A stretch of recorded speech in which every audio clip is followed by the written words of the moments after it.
تو میدونی چندمین نفری هستی که فرستادن منو بکش عزیزم؟ دومین نفر. حدس بزن. سومین نفر. 17مین نفر. 64مین نفر.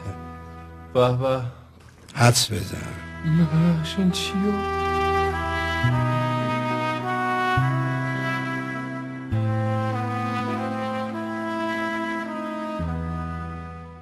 ما مطلقا حتی $1 هم علاوه بر اون چیزی که مجلس تصویب کرد بر نداشتیم. ما اصلا اجازه نداریم $1 از ذخیره ارزی برداریم.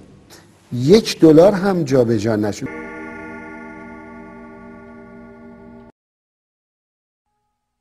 این اولین واکنش محمود احمدی نژاد از زمان انتشار گزارش دیوان محاسبات بود. او غیبت $1 میلیارد پول از خزانه دولت را در سال 85 رد کرد و آن را اشتباه حسابداری و بی‌دقتی دیوان محاسبات خواند. به نظرم یک اشتباهی کم دقتی اتفاق افتاد.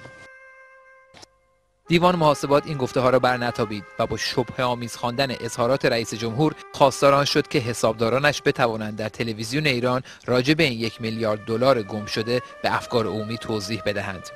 دیوان محاسبات در گزارش خود به مجلس گفت که از $25 میلیارد مازاد درآمد نفتی در بودجه 2 سال پیش کشور $1 میلیارد و 58 میلیون به خزانه واریز نشده است و معلوم نیست این پول کجا رفته.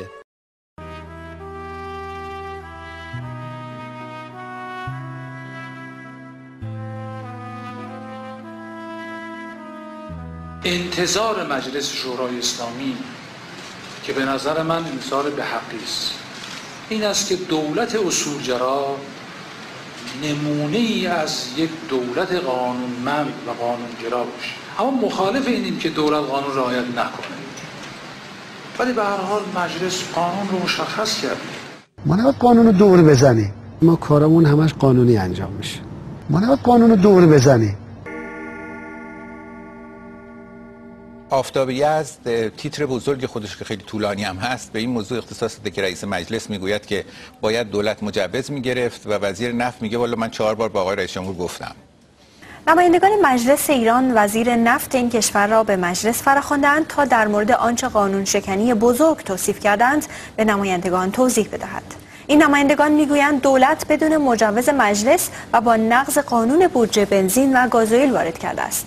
حمیدرضا کاتوزیان رئیس کمیسیون انرژی مجلس اما میگوید وزیر نفت این کار را با دستور و مسئولیت مستقیم محمود احمدی نژاد انجام داده است. حالا فوقش آوردیم اینجا چیکار میتونیم بکنیم؟ انقدر میزنیمش تا اعتراف کنه. بابا این خلاف قانونه. خب چه میدونم یه نفر رو میاریم انقدر میزنیمش تا از تیمور شکایت کنه. بابا اونم خلاف قانونه. پس من یه فکری باید به قانون بکنم. اینجوری نمیشه. طبق بند ماده اینه هی میگم دست به این نزن. طبق بند ولش کن.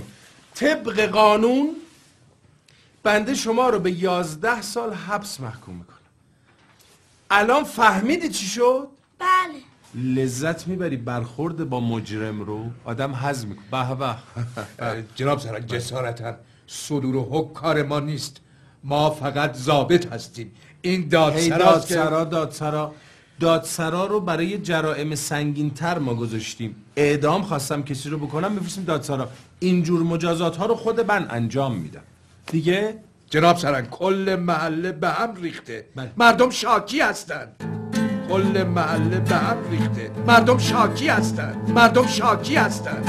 همراه شو عزیز، همراه شو عزیز، تنها نمان بده کین درد مشترک هرگز جدا جدا درمان می شود.